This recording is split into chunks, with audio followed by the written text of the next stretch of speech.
This is Amy Sermon with Max Knowledge, and we're here at the CCA National Convention, and I'm speaking with Dr. John King, Senior Vice President and Chief Academic Officer of Lincoln Educational Services. John, thank you so much for joining me. We appreciate it. No problem. Good morning. We're going to be talking a little bit about a topic that you are incredibly passionate about, integrating e-learning tools into the learning environment. Tell us why you're so passionate about it and why it's so important. Well, I'm passionate about it because I think our students are passionate about it. And I think that this is a wave of the future. I think that it's something that we need to do if we're going to be competitive, if we're going to help students learn. And I think that we really need to make some changes in terms of how we educate our today's students, because they're so different from my generation, from the past 10 years. The students are changing daily. There's so much technology out there. They're so tech savvy that if we don't incorporate it into the learning, we're just going to miss the boat. Tell us a little bit more about the net generation. Well, I think you have to look at, especially if you have kids today, you look at them. They can program VCRs, they can, DVRs, I should say now. I'm aging myself, excuse me. But they are so tech savvy. They all text. They all have smartphones. They all know how to use a computer. They all Google. They're all on Facebook. They are so tech savvy that and it's just going to get more so. When you really look at the literature, you look at the research that's being done, this next generation is just going to be phenomenal. I heard a statistic yesterday that said by 2013 that the sale of smartphones are going to outpace the sales of netbooks and computers.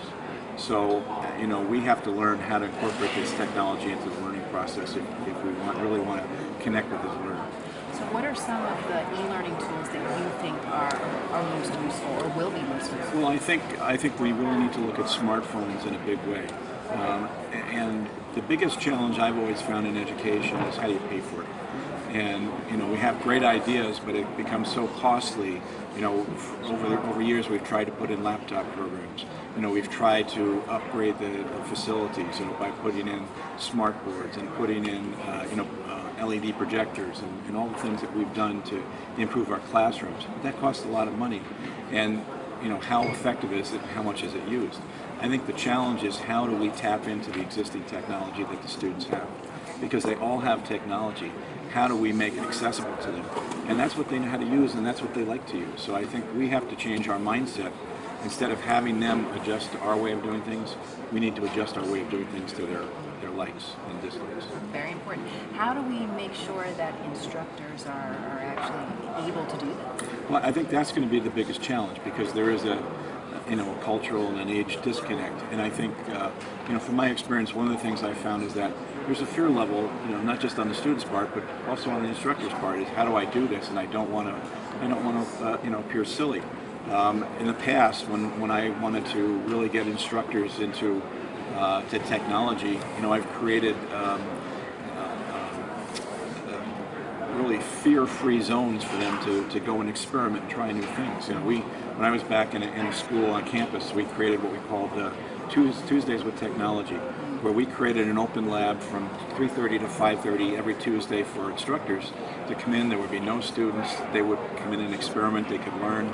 And I was amazed at how eager they were to come in this threatening-free environment. Sure. That they could experiment and try new things. And I think that's what we need to do, is to find ways to help them learn how to use the technology and make it pretty easy and seamless for them.